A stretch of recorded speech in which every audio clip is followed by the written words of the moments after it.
We are talking about people's subconscious money blocks, people's subconscious beliefs around money, and how they are impacting your nervous system. How your nervous system has been shaped by past experiences, and how that's impacting your finances today, how you make money, how much money you make, how safe you feel in taking risks in life, how um, you feel about yourself, how deserving you feel when it comes to your ambitions. Shame and guilt, shame and guilt, all the emotional baggage we have around money that we developed from a very young age. So we are going into those tonight. This topic is always the same. I always come on live to discuss the same subject: people's subconscious money blocks, why people sabotage their finances after they've done all the money mindset work. And so money mindset work, reading all the books on self-development, Rich Dad, Poor Dad, all the self-development work that a lot of people do on their money mindset or fixing their finances, budgeting, discipline, willpower, all that stuff people tend to do around money when they want to fix their finances, but they always miss the foundation.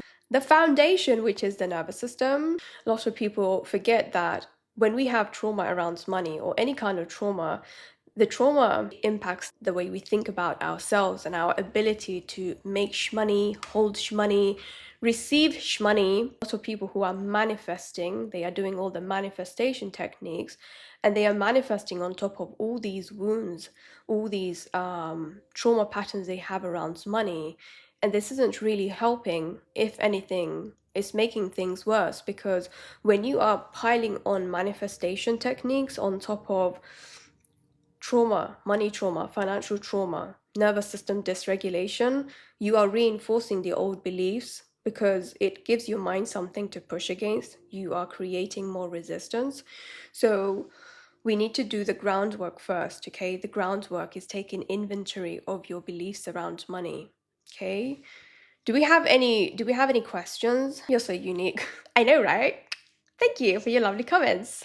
So it's good to start from your first money story, your first ever money story. It's good to go back to your childhood and remember, or at least try to recall, what kind of memories do you have about money? Like, what kind of messages did you hear about money when you were young? And some may argue that actually I didn't have any traumatic experiences around money, and that's fair, okay? But even if you didn't have any experiences around money, you may have experienced other kind of trauma, right? Remember, trauma doesn't always have to be bloodshed. It doesn't always have to be very, very extreme. There's two types of trauma. So there's small t trauma, which is emotional neglect. There's ongoing bullying, stuff like that is trauma. And then there's big T trauma, which is like, physical assault, stabby, all that big horrible stuff, war, bloodshed. Even if you didn't have any trauma around money, but you probably had experiences around love, you probably were made to feel small, you were probably neglected, your emotions were neglected, you were made to feel like your emotions are inconvenient. All that stuff shapes the way we think about ourselves. When you have had experiences around money that were full of tension and pressure and anxiety and fear and guilt, that left an imprint on your body, okay? That left an imprint on your body. Your nervous system picked up on that. Your nervous system encoded money as dangerous, speaking up as dangerous, taking up space is dangerous, being visible is dangerous. And now all these wounds are impacting the way you experience shmoney. So you may feel like you're doing all the outer work, right? You're trying to improve your finances, you're trying to do all the outer work, you're doing investments, you're doing budgeting and discipline and willpower and all that stuff, but you're still not where you want to be with your finances. Oh no, why is this happening? So this is what my brand contextualizes. Let's go into the connection between your subconscious mind and your nervous system, okay? Because those two are connected. They are working as a team in the background. If you have heard stuff like money is the root of all evil, and people like us don't get to be rich, or we can't afford that, or good girls don't ask for too much. Good girls don't ask for too much. Good people don't make it about money. Money doesn't grow on trees.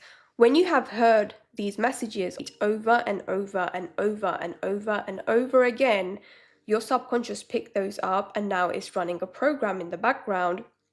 And so today you're trying to improve your finances, but you're only using 5% of your conscious mind. You're not paying attention to what your subconscious program is running. Okay? When your subconscious program is running a completely different program, and your conscious mind is like, I want more money, I want more money, I deserve more money, I love money, but your subconscious beliefs are, I'm not worthy of wealth, making money is hard, being rich is bad or wrong, I'm bad with money, money disappears, I'm not safe until I have a lot of money.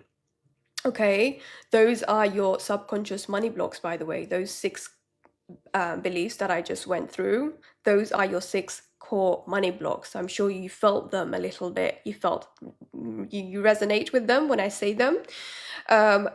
So the 6 core money blocks that are sitting in your subconscious, they send messages, signals to your nervous system, and now you are behaving in a way that keeps money at an arm's length. You will notice that you have a lot of contradictory behavior around your finances.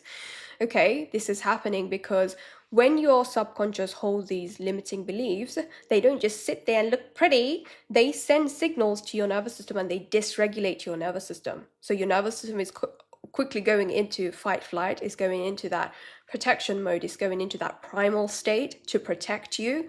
Why is it trying to protect you from money? Why is your nervous system trying to protect you from money? Money is neutral, right? Money is harmless. If you're not using it to harm people, it's harmless. Money is neutral, right? How you feel in relation to money is not neutral. Why is it not neutral? Because you have baggage. You have emotional baggage around money. Most people have lots of emotional baggage around money because of what they experience from a young age around money. Did you witness your parents fight over bills? Did you witness them struggle to make ends meet? Did you hear stuff like, we can't afford that, or there's never enough, or money doesn't grow on trees? All these messages you heard about money from a young age, your subconscious picked up on that, and your nervous system also picked up on that. This is why your nervous system doesn't like money, because it made you feel unsafe. It made you feel threatened from a young age. Remember that your nervous system gets shaped by your past experiences, okay? So whatever experience you had from a young age around money, love, ambition, rich people, taking up space, visibility, speaking up, all of that stuff shaped your nervous system. Your body is in opposition to your mind. Does that all land?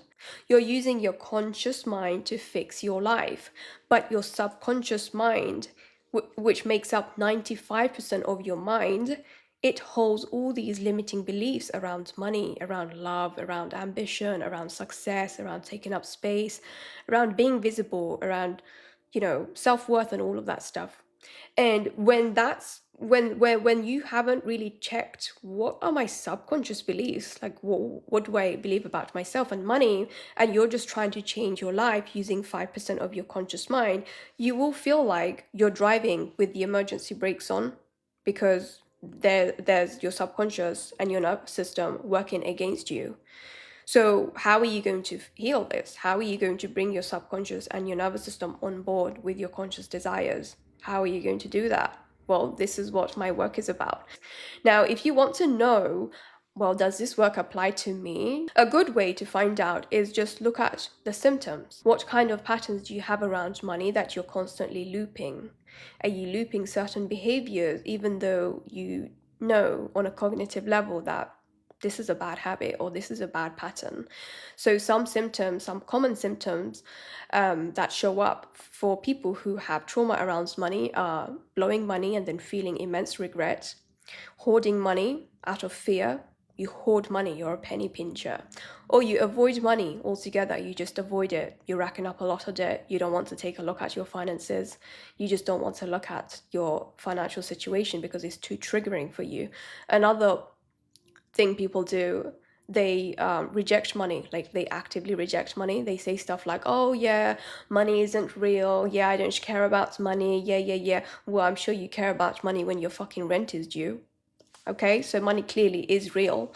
You can use all these coping mechanisms to feel or to negate the pain of your financial anxiety, but please understand these are band-aid approaches. Okay, these are band-aid approaches, and people have a lot of band-aid approaches when they're trying to like fix their finances. I'll go into them in a bit, but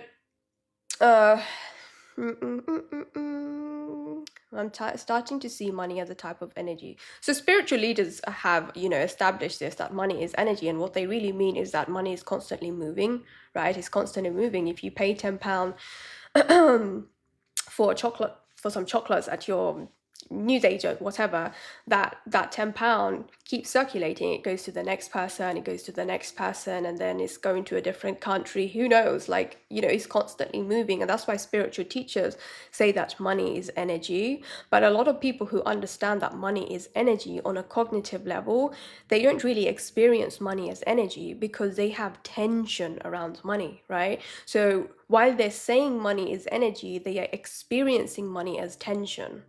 This is what I actually discuss this a lot in my lives. It's like the people who say money is energy, they understood that so well. Cognitively, they've understood that. That's the entry point. That's where it comes in. But if you can't integrate that into the depths of your body, then how are you going to experience money as energy?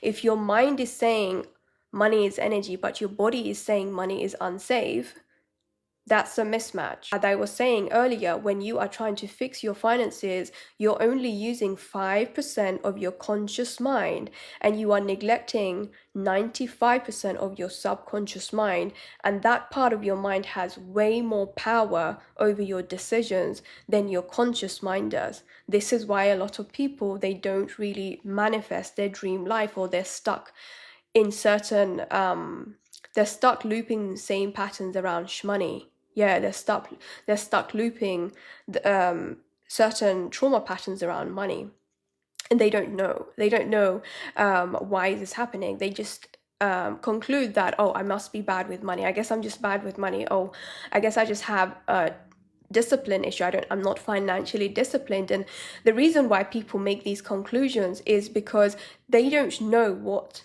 is in their subconscious, right? So when your conscious mind doesn't know what's in your subconscious, it becomes a narrator, it becomes a justifier. Do you see how people justify their behavior because they don't know what's in their subconscious mind, right? So they say stuff like, oh, I must be bad with money. I guess I'm such a loser, I'm bad with money, all this bull crap, right? This is because they don't know. They don't know what their subconscious is communicating with them. They don't know what their subconscious is saying, right?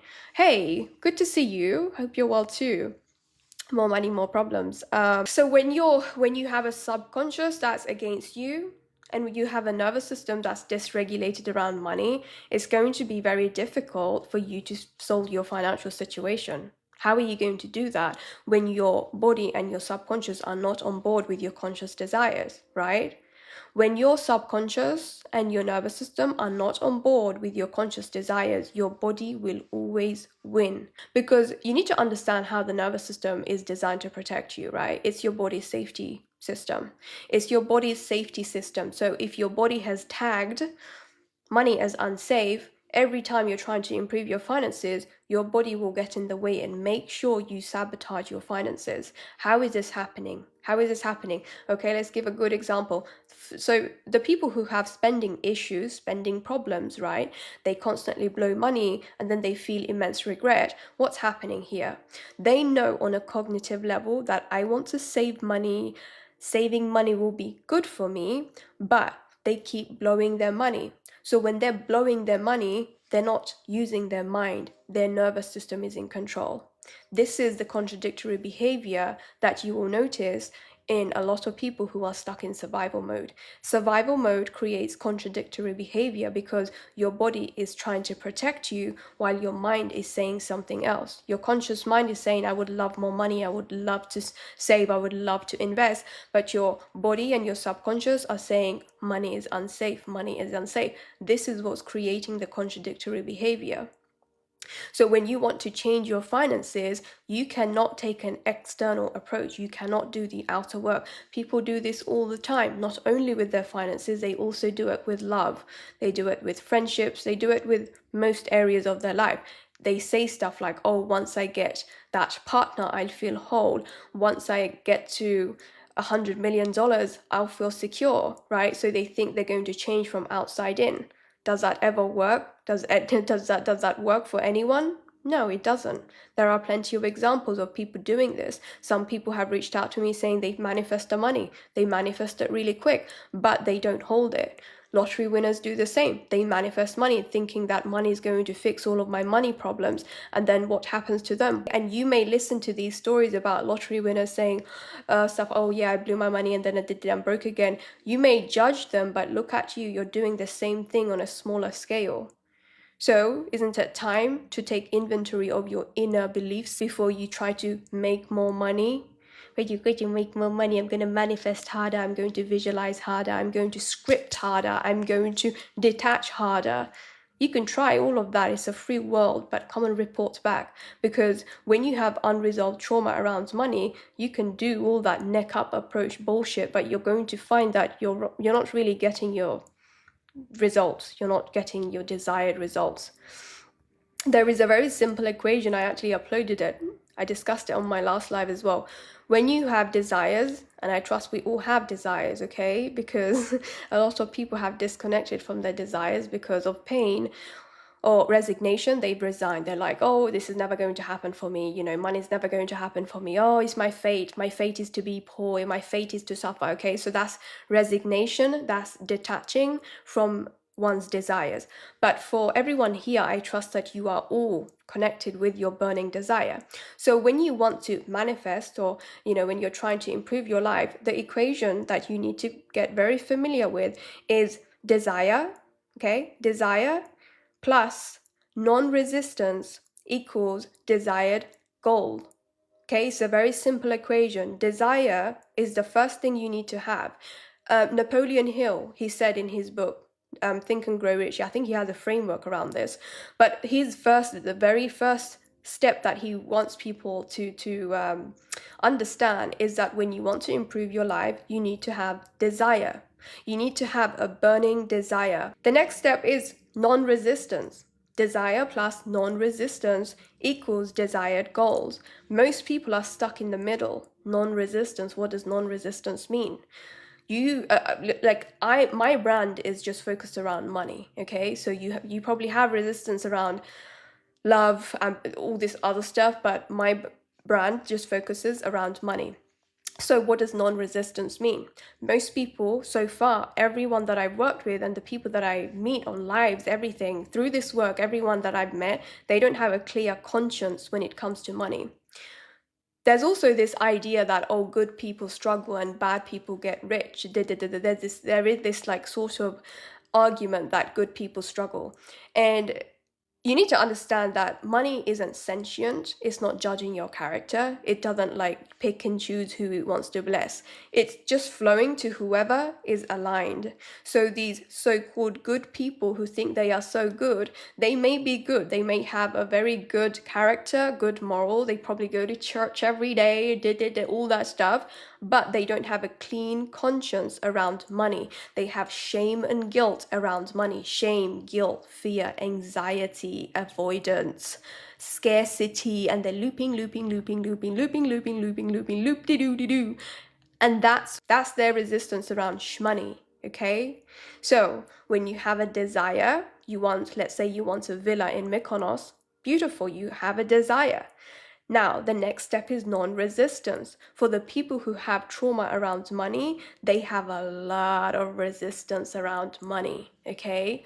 So in due time, I'm going to go into the details of the money blocks that I discussed, the 6 core money blocks. If you want to know, if you're curious, okay, I want to know right now what my money block is, I have a free money wound quiz linked at the top of my page. So the first step is take the quiz. I think you're hypnotizing us. That's part of the plan. First during the last year spending on values. I dated this guy. I remember when we went on our first date, he was telling me that one of his friends are treating him to dinner the following day because he won the lottery. And I was like, oh, I was very curious. I think I was like 21 at the time, and I was asking him so many questions like, oh, how much did he win? Like, oh, what's he doing? Da da da da. And then he replied, oh yeah, he's already quit his job and he's booked like some holidays. And you know, as we continued dating, a few months down the line, I think like within like 6-7 months, I asked him, oh, what happened to your friend who won the lottery? What's he up to? What is he doing? And then he goes, oh, he's actually looking for a job. And my jaw was on the floor. Like, what do you mean? He won the fucking lottery. He became a millionaire overnight. And he goes, yeah, well, basically he was just traveling and hiring hookers and cocaine. So like, you know, cocaine, partying, all that stuff. And he blew his millions within like 7 to 8 months. How long did I date this guy? I was so young then. But yeah, he was looking for a job again, and this is what I mean. This is what I talk about. Like, this is literally what my brand is trying to teach people, is that if you are constantly just trying to focus on how do I make the shmoney, how do I make the millions, I want the millions, but you don't want to do the inner work, you're not becoming the kind of person who can actually hold millions. This is a fixed mindset. It's like you want the shmoney. I want the shmoney, but I don't want to change anything about myself. I don't want to change how I see myself. I don't want to change my limiting beliefs. I want to hold on to all my shitty limiting beliefs. I want to be the shitty person that I am. I want to have my shitty self-concept. I just want the millions. It's kind of sad, right? It's kind of sad, and this is why so many people don't fix their. He could have built multiple businesses and become, yeah, he could have done so much, but you know, remember, when you are dealing with money, right, when you have trauma around money and you're dealing with money, you're not thinking from that parasympathetic state of the nervous system, which is your powerful state. Remember, the nervous system goes into 2 states. It's fight-flight state, which is there to protect you. You need that state. You're meant to go into that state when you're being chased by a tiger, okay? So when you're in fight-flight, your mind, your body narrows its focus. It's only trying to keep you alive today. It's not thinking long-term. It's not thinking, how do I stay alive for the next 10 years? How do I make generational wealth? It only thinks about, how do we stay alive today? And so when people are dealing with money and they have unresolved trauma around money, what do you think their body is doing? Their body is going into fight-flight. From that fight-flight state, they are blowing, hookers, sex and drugs and rock and roll, cocaine, whatever the hell they do when they come into shmoney, and they just, you know, they're just going berserk, right? This is happening subconsciously. They don't stop to think, oh my God, let me think about, how do I multiply this? Let me hire a financial advisor. Oh, let me like, you know, put some away for savings, investments, multiply. They don't think like that, because why would you think like that when you're in survival mode, right? You're only going to think like that when you're in that calm, regulated state. The people who are building, creating, multiplying their shmoneys, they are calm, they are regulated. Their nervous system isn't like, oh my God, money, let's go spend it, go on a shopping spree, They are dysregulated, okay? The people who use shit like Klarna, yeah, Klarna, pay now, pay later, all this bullshit, constantly buying instant gratification bullshit. This is why so many people stay stuck in survival. This is why so many people stay stuck in the system. They don't fix their finances. They don't, even though they are in a, you know, their life doesn't require them to be in survival mode. Remember, I told you, when survival mode is installed, it keeps running. So You are safe, secure, loved, and adored, but your body doesn't know that. Your body is constantly signaling, we are not safe, we are not safe, we are not safe, I'm in danger, I'm in danger, I'm in danger, I'm in danger. So it's constantly signaling this to you. Why? Because of all the past trauma. This is why I say that your nervous system is not rooted, it's not grounded in the present moment. It's reacting to the past pain that it experienced around money, around love, relationships, abuse, all that crap, okay? So your mind, your conscious mind is grounded in the present moment. That's why you're saying, I want more money. That's your intention, right? But your behavior doesn't follow your intention. Your behavior doesn't follow your intention. You're trying to improve your life. You're trying to be like, I want this money. I want to get rich. Yay. And your subconscious and your nervous system are like, no, no, money is unsafe. Money is unsafe. You stupid bitch, come back here. And so this is why I say it feels like you're driving with the brakes on. Like you're going forward. You're trying to go forward. Like, yeah, let's get rich. Let's make this money. And your body's like, no, no, come back. Money is unsafe. Come back here. That's how the nervous system and the subconscious are playing in the background. So the work is, we need to rewire the subconscious beliefs that are dysregulating the nervous system. We need to rewire the nervous system. We need to create safety in the body around money. You literally need to teach your body that money is safe. And this is a process. It's not something going to happen overnight. Okay? Why does your subconscious stay trapped in the past? Good question. Yeah, so your subconscious is basically, your nervous system is the one that's trapped in the past. Your subconscious is the one that holds all the beliefs, assumptions, and stories, okay? So it's running a program. Remember how your subconscious works, right? It's been picking up everything you heard from a young age, and it's just running in the background. How are you going to improve your finances if your body is saying money is unsafe, visibility is unsafe, taking up space is unsafe, negotiating your salary is unsafe, raising your prices is unsafe. So let's go back into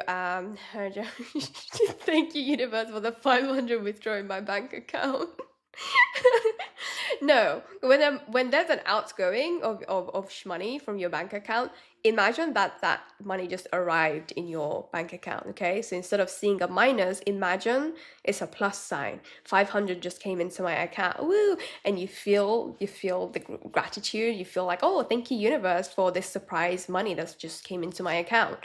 So it's about the impression that it leaves on your psyche, on your subconscious, okay? So if every outgoing is like a attack on your nervous system, then your relationship with money is full of anxiety and fear and bitterness and disappointment. And when you're emanating that vibration, that's attracting certain situations. Remember, we are constantly attracting certain situations because of the way we believe and think and feel. 𝐸𝐴𝐵𝐿, if you are constantly zooming in on the lack, on the outgoing, and you're constantly feeling like, oh my god, my bills, oh my god, so many bills.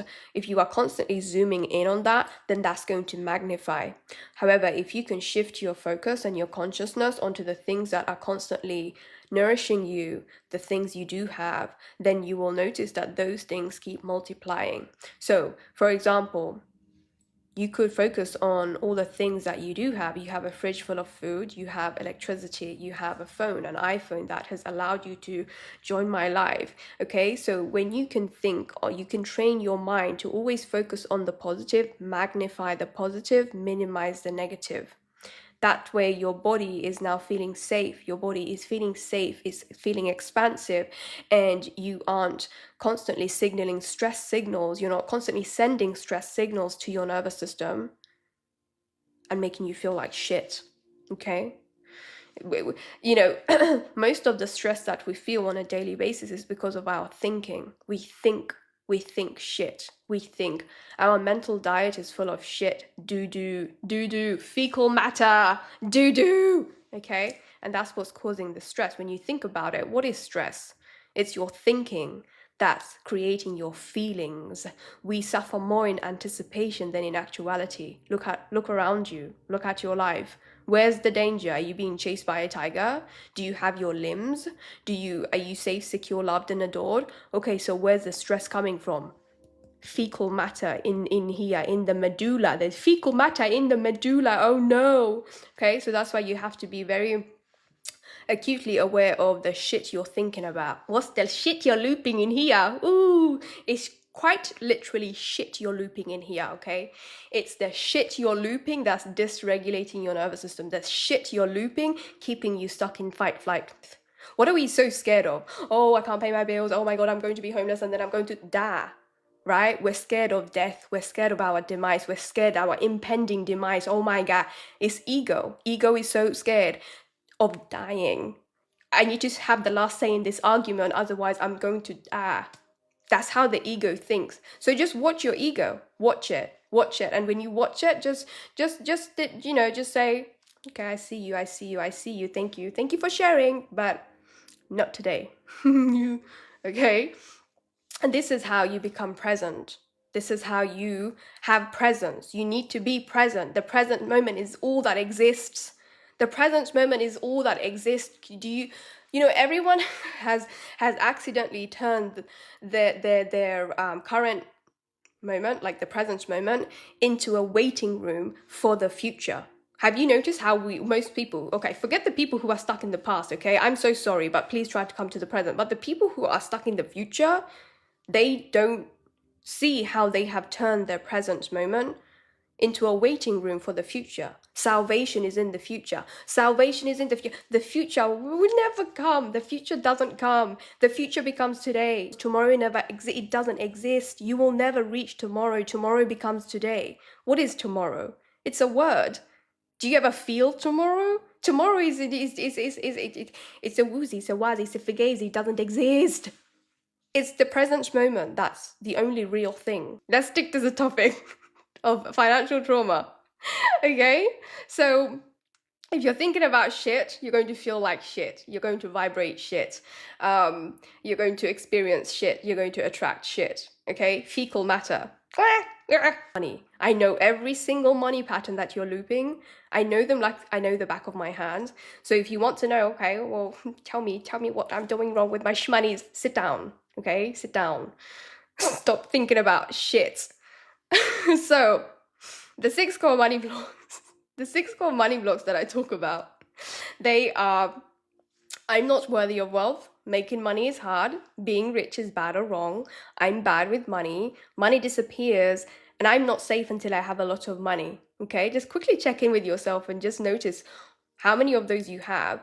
You may be someone who immediately recognizes yourself in them when I say them like this, or you might need me to go into the details of every single wound. For some people, they have such a intense relationship with money that when I say the wounds, when I just go over the wounds like that, they immediately recognize. It's immediate recognition, like, oh shit, yep, that's me, yep, that's how I feel. I'm not worthy of wealth, that's the most common one. I wager my fine ass, every single one of you have this wound. Even if it's like in smidges, you will notice it in you. It's very common.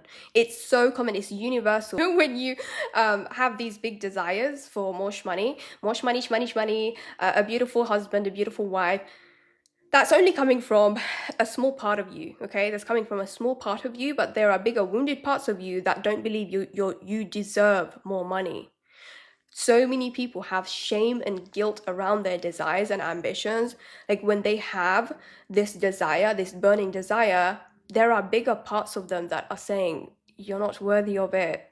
You're just not good enough. You don't have what it takes. You're not pretty enough. You're not skinny enough. You're not skilled enough. You're not educated enough. You don't come from the right background. Just know your place and watch your mouth. Stay in your lane. That's how the wound is constantly speaking in the background.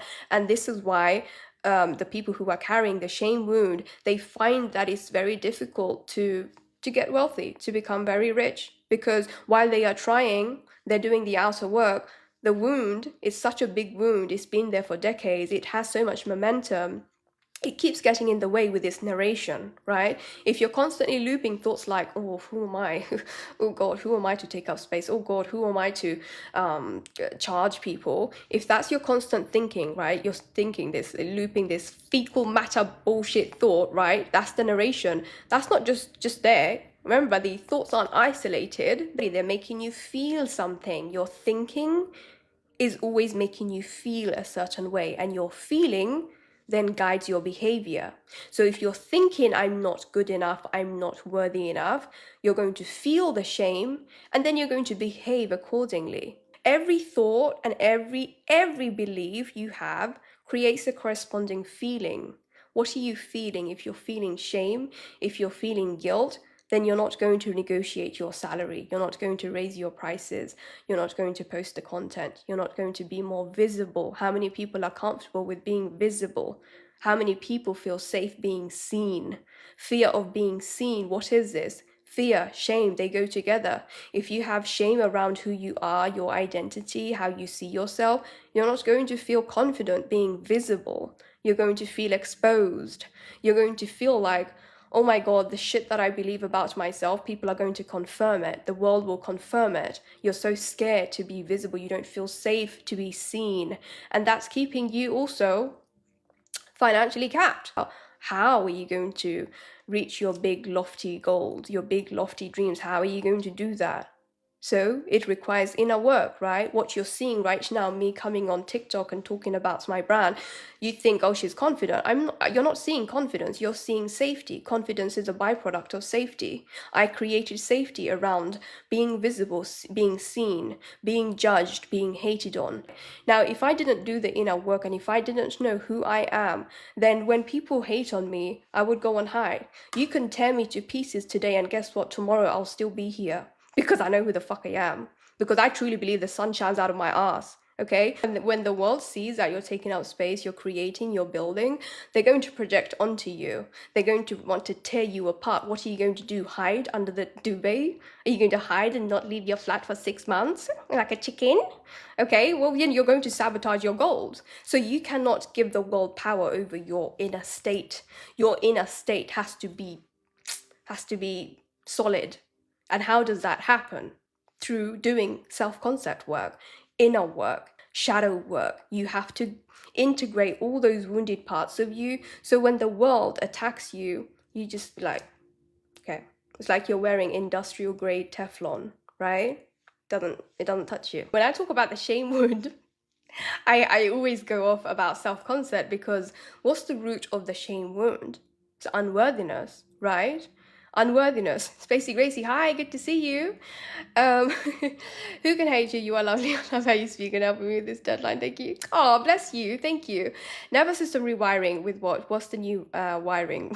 That's right. How to know. IDK, I see you're still on this nervous system thing. I love that. I love that you're taking this work seriously. You know, the belief that I'm not worthy of wealth, it's rooted in unworthiness, right? It's rooted in unworthiness. So when the shame wound flares up, when the shame wound is like, oh, we're not allowed to take up space, we're not allowed to make money, we're not allowed to, you know, shine, we're not allowed to step into our power, what are you going to do? You have to work on self-concept and you have to reparent your inner child. Those two are the non-negotiables for this wound. You have to do that. Otherwise, you're not going to really change your concept of self, and you're not going to integrate those wounded parts of you. In the healing package for this one, I have prescribed. Yes, the word is prescribed because you have to do them. In the healing package, you get like 10 tools to work through with these limiting beliefs, your low self-worth, your low self-concept, your inner child wounds, your shadow work, everything. So when you take the quiz, which is linked at the top of my page, it's going to, the quiz results page, you have some free healing tools, you have the healing package, and then you have one-to-one coaching option. And you can just work through that, just see what you feel called to, what work you feel called to. Has to do with root chakra, the shame wound. The shame wound, yeah, it will be a root chakra and sacral chakra because it's around your desires, right? You're feeling shame around your desires. And where are your desires? Where do your desires come from? Sacral chakra. I've noticed the people who have the shame wound, like they're limited by the shame, some of them have actually gone into entrepreneurship, but that's where it's getting flared up. So some entrepreneurs, when they have the shame wound in the driver's seat, they keep the prices very low. Everything's very cheaply priced. They don't really charge their value because subconsciously their worth is on the line. Okay, why is their worth on the line? because their low self-concept, their low self-worth can't handle rejection. They can't risk rejection. They want every client to be an easy yes. If you want every client to be an easy yes, guess what? You're going to attract all the cheapskates, the people who are looking for cheap products, and they're happy to pay your shitty low prices. But the sophisticated clients, they're not going to look at you twice, because they will see you and they'll just think, that's too good to be true. So they will move on to more established competitors. Okay, so when you are pricing your item low, you are repelling money, you're repelling sophisticated clients. Your subconscious holds the belief that I'm not worthy of it, I'm not worthy of wealth. So your prices are reflecting your low self-worth. And you know, when you do get paid, when your clients do pay you, you don't feel happy, you feel immense imposter syndrome. This is someone pays you, you know, you're meant to celebrate that, but the shame wound, it doesn't let you celebrate your money gold, your money wins. It makes you feel like, oh my God, if this person knew how messed up I am, that I don't have it all together, that I'm actually a piece of shit, then they wouldn't pay me. Okay, so what's happening here? You're receiving money, you're feeling imposter syndrome, your body's getting the message that money causes anxiety, imposter syndrome, stress. And so your subconscious and your nervous system, they're getting very clear messages about money. Again, the old belief is getting reinforced again. Why? Because it's the same shit you felt around money from a young age, and now you're in your adulthood, you're looping the same behavior. You're reinforcing the pattern, you're reinforcing the old wound. The old wound is getting more solid, right? And when your brain is repeatedly getting the message that money causes us pain, money causes us distress, it's going to come up with a very clever solution. Your subconscious wants to protect you, right? So what does it do? It will come up with a solution. Block the money. Block the money. That's how the subconscious works. It's constantly trying to protect you and keep you safe. And so, you know, when you are trying to make much money and you have all these anxious feelings around money and feelings of imposter syndrome, your subconscious is going to guide your behavior to keep you at a level of money that doesn't cause too much anxiety. So you won't take on high ticket clients, you won't take big bold moves, you're not going to do the thing that's going to make your business blow up and attract bigger clients and make dish money and turn you into a millionaire. It's not going to let you do that. Okay, that's how the shame wound is repelling money. It's blocking money. And if you're not what else happens as an entrepreneur? So yeah, I forgot to say, when you're keeping your prices very low, you will notice that because you're naturally someone who is a people pleaser, right? You have all this shame around money, shame and guilt around money. So when people pay you, you naturally over deliver. Your knee-jerk reaction is, oh my God, I need to over deliver and prove that I'm worth this money. You're a perfect energetic match for the people who want to pay low prices but expect over delivery. And that's who you are. You're naturally someone who undervalues and disqualifies yourself, and then you over deliver, you overwork, you do a lot of people pleasing. So you're the perfect energetic match for those people who want to pay low prices but expect over delivery. Where would I find these wealthy clients? It's so true. Spacey Gracie, the wealthy clients, you don't need to worry about how you would find them. You just need to make yourself visible, right? So if you have a service and you have a product that you're offering the world, make sure you focus on visibility. Do your part. Have the intention that, yes, I have this service that I'd like the right people to find. Have that intention and let life meet you halfway. You don't need to stress about, oh, how do I get the right people? You do your part. If you're an employee and you feel like you have the shame wound, it will show up as you don't negotiate your salary. You feel very grateful for your income and you justify why it's fair, and you never think about, oh, I could actually negotiate my salary and make my life a little easier because more money would make my life easier.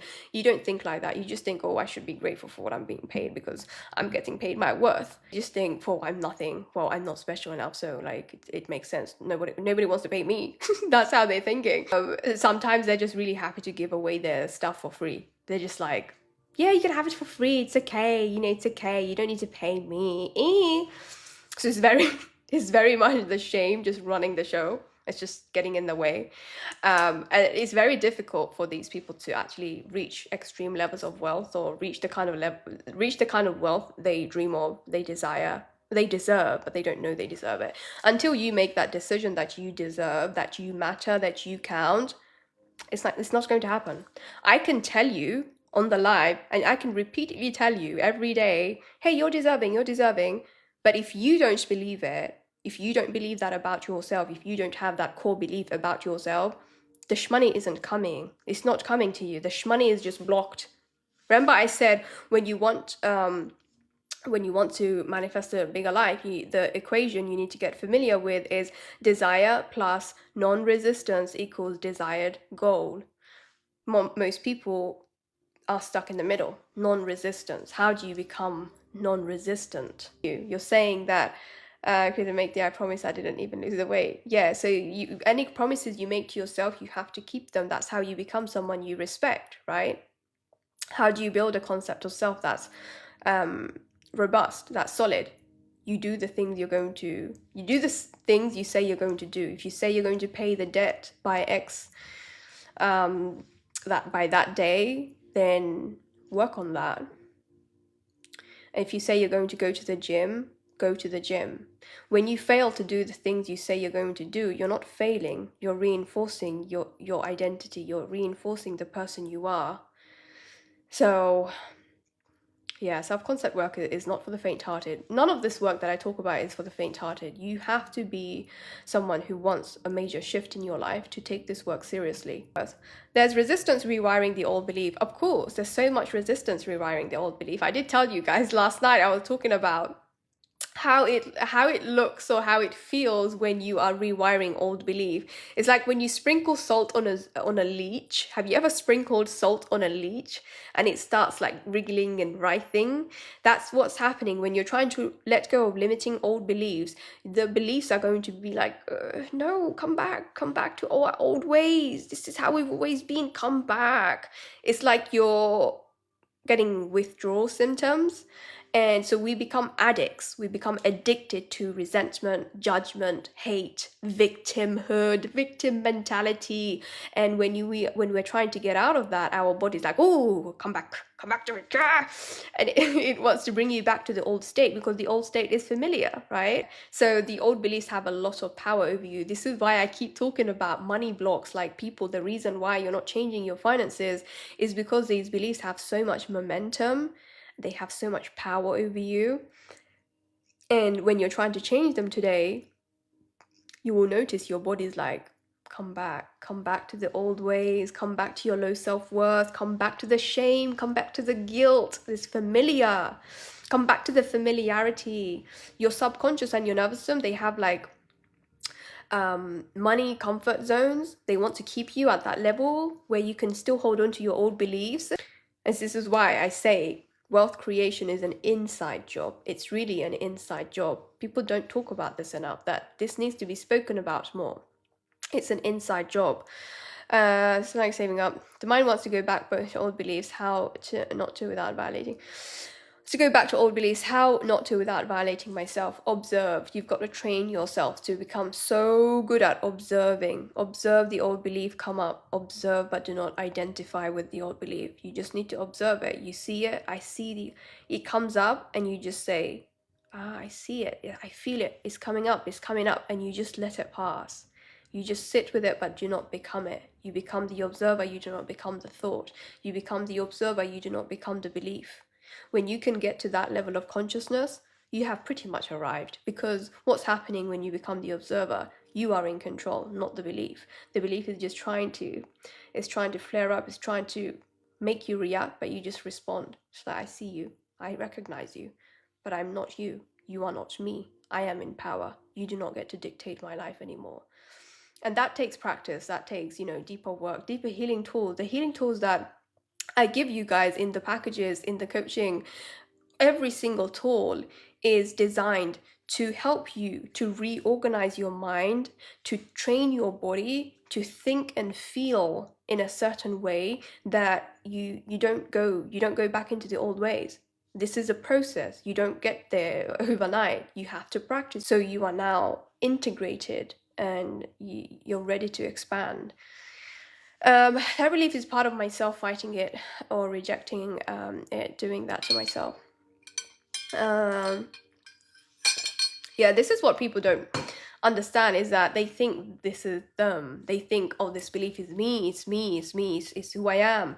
It's not you. It's not you. This is a belief. This is the safety mechanism, protection mechanism your mind develops. So, you know, it's not who you are. You feel like this is who you are. When you develop that observer self, you can see, you can create that separation. Like, this is who I am, this is what the wound is, and you will feel like you're wrestling. You're wrestling, right? But the more you practice doing the inner work, the more you will come to peace with the belief. The belief will just be like hanging out here, and you become so strong. You become so strong, and the belief has no more power over you. Yeah, so somebody hydration break indeed. So I talk way too much. I can see I can't separate. That's because you need the deeper healing tools, IDK. You need the deeper healing tools. Like, all the assets I've built, I can't give those to you over a live. You need to do the deeper work. I can talk to you all day here, but you wouldn't get it. You'd just be like, you need to do it yourself. So I remember you said you're on a course at the moment, which is like until September. So hopefully I work with you. Hopefully you come on board for deeper work, and we can like really get to the root of stuff, and we can really work through all your patterns, your subconscious patterns, and your flare-ups. Nadia, I remember you said you're not selling your products, so I think that's where you need to start. Okay. you have a shop or something, you have products and you're not selling them. So when you say I have no shmoney, you're complaining, but look at your behavior. Look at your behavior. I keep saying that your intention is more money, right? That's your intention, but your behavior is not matching your intention. Why? Because of the blocks I talk about. If your behavior isn't matching your intention, come to me, understand my work, and you will realize, okay, this makes sense. This is why I'm broke. This is why I'm not manifesting the shmoneys. This is what's happening. It's your behavior. Manifestation happens at the metaphysical layer first. People think manifestation is just like, oh, I just need to visualize and detach.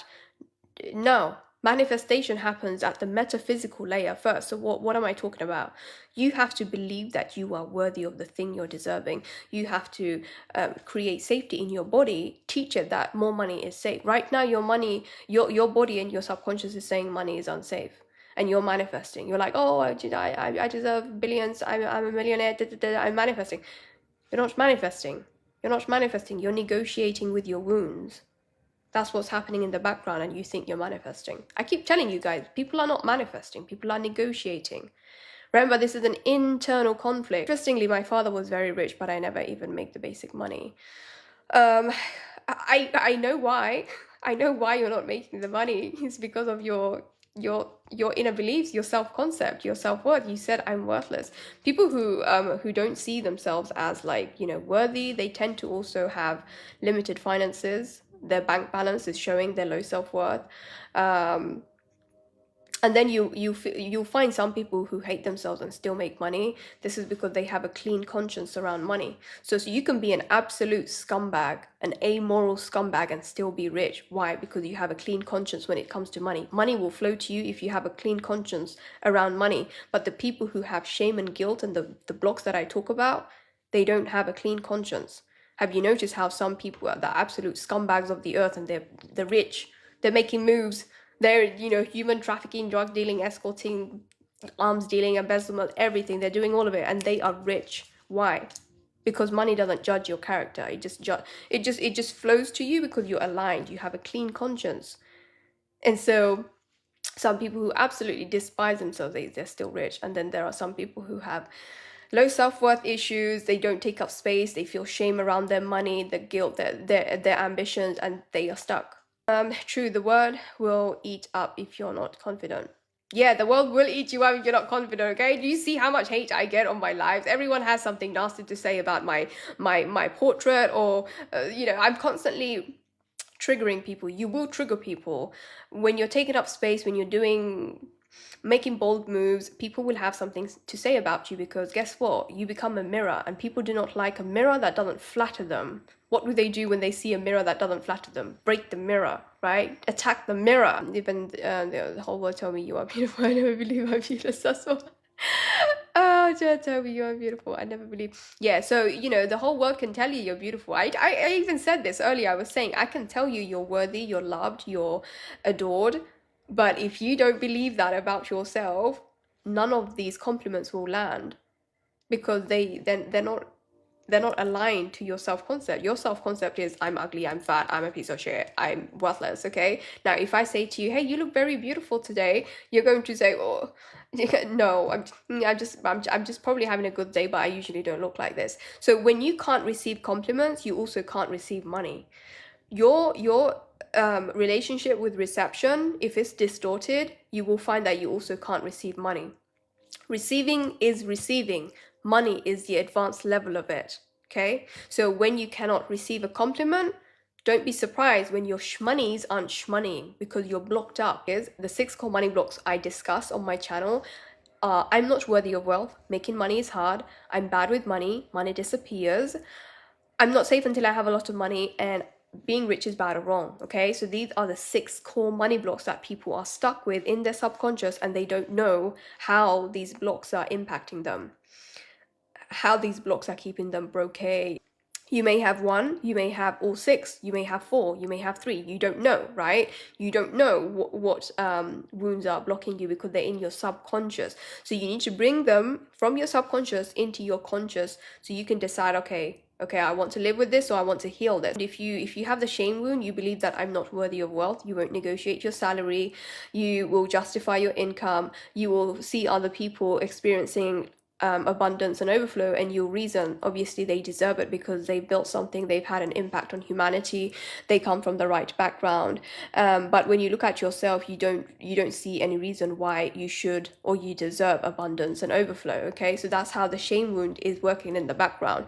And you'll also notice that when you see the lack of money in your life, when you see the lack of money in your 3D, you will reason that obviously I don't have more money because I'm not worthy of it, okay? So you see how the wound is now weaponizing the lack against your self-worth. That's how the wound is constantly working in the background. It's constantly reminding you that you're not worthy, you're unworthy, that's why you don't have more. So you will, when this wound is in the background, you're not going to put yourself in situations or take up opportunities that could make you very rich. It's a money block. It's the most powerful money repellent when you leave it unhealed. Money is a very strange thing, right? It's like we want more of it, but we don't want to admit we want more of it. We feel so much shame around admitting we want more of it. And then we worry that if we have too much, then people will judge us. Or if we have too little, then we will be seen as losers, lazy, not doing enough. So it's a very strange thing. It's very strange. It's very fascinating how money evokes so many different emotions in us. Okay, so money is neutral. Wealth is neutral. How you feel in relation to it is not. That's what I'm curious about. That's what I help people figure out, understand, so they can heal and they can collapse all the resistance they have around money and manifest their dream life, okay? So the shame wound, if it had a voice, it would sound like, who am I to want overflow, riches, surplus, extravagant wealth? I'm not really anything special. I have enough. There are other people who need more. Wealth is for other people, not for me. The next one is the belief that making money is hard. This one pisses me off so much. I get so fired up, and I end up talking hours on this one, okay? It's the belief that hard work equals income. Hard work equals income. People genuinely believe that, oh, money has to be hard. You have to hustle for 10 years before you become successful, okay? And so this one, when people are operating from this one, they are hyper hustling. They're constantly doing, they're constantly working. They don't take breaks. They feel guilty when they take breaks. They feel like, oh, who am I when I'm not hustling? When they attempt to take a break, the nervous system gets all suspicious. It's like it wants to keep them doing. It wants to keep them working, hyper hustling, and this is wrecking your nervous system. You are in survival mode when you are hyper hustling, by the way. You're not in a state of trust, love, power, fulfillment, joy, surrender. You don't understand any of that. You're just being chased by fear. you're hyper hustling, like, oh my god, if I stop, then something bad is going to happen. And notice the people who work the hardest, they have the least to show for it. Okay, all the laborers in the world, they work the hardest, they have nothing to show for it. Why? Because this equation is built on a fallacy. It's not true. Hard work equals income is bullshit. It's not hard work equals income, it's impact equals income. Look at what Jeff Bezos did, right? He came up with Amazon. Did he have to hustle and work hard for it? He did not have to sacrifice his soul to create Amazon. He came up with an idea that impacted humanity, and his beyond wealthy, right? That you don't have to work hard, hustle and grind for 10 years before you have your breakthrough. You need to change your paradigm. You don't need more hustle, you need a paradigm shift.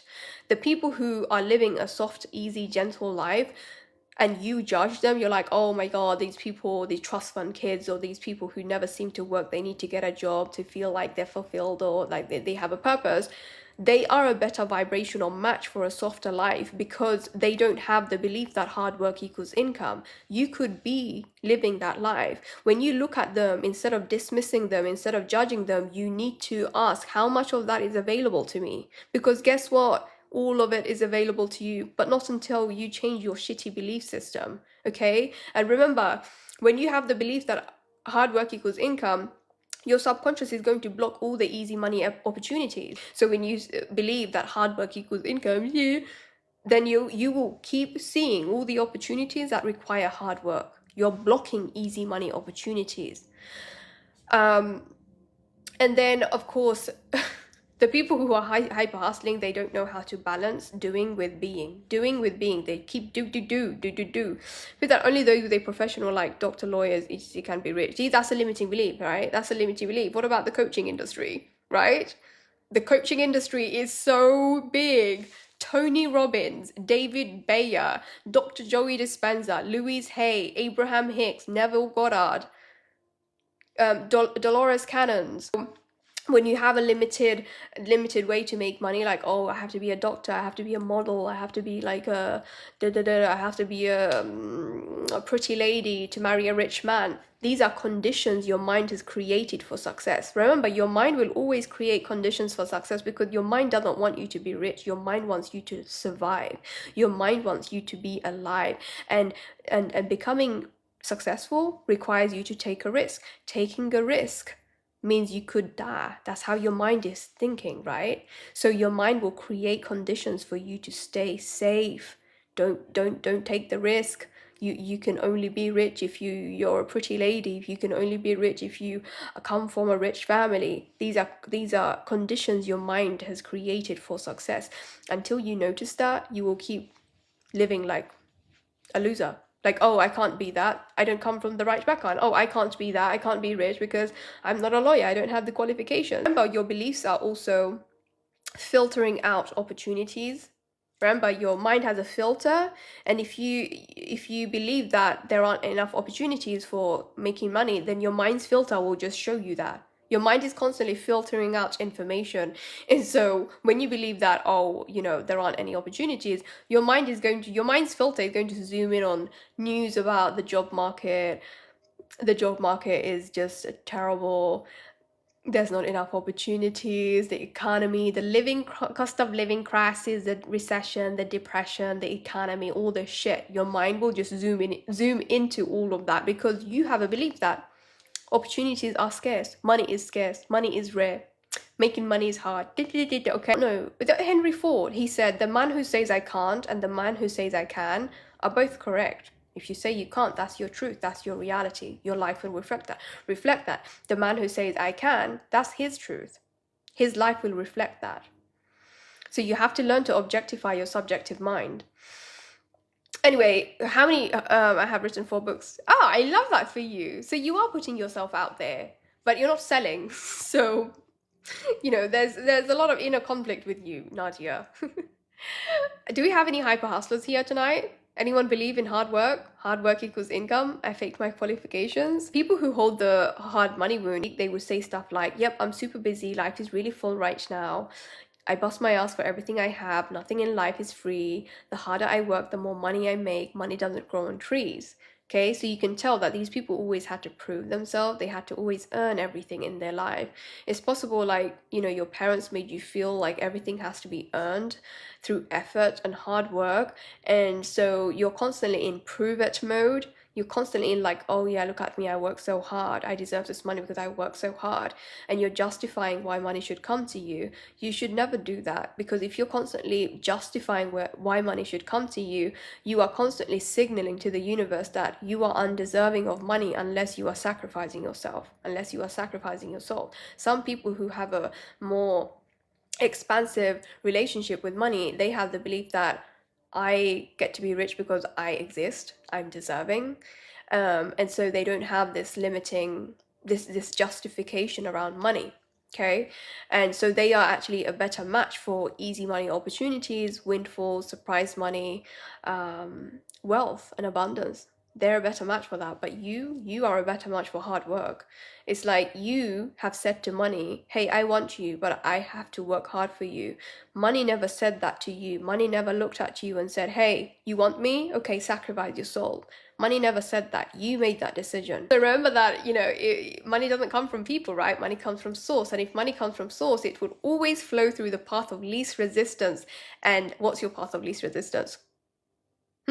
What's your path of least resistance? 9 to 5? Hard work? Mommy and daddy? Rich spouse? Okay, so that's where you resist at the least, and therefore money can only flow to you through those paths. For Nadia, your path of least resistance is, you said rich people can, you can only be rich if you're a lawyer or a doctor, so that's your path of least resistance. And so if that's where you resist at the least, money is going to only come to you that way. That's where you resist at the least, right? You believe that money can only flow to you if you're a doctor or a lawyer, so that's your path of least resistance. If you don't have the kind of money you want, that's why. It's because you're blocked up. You're not open to all the different channels.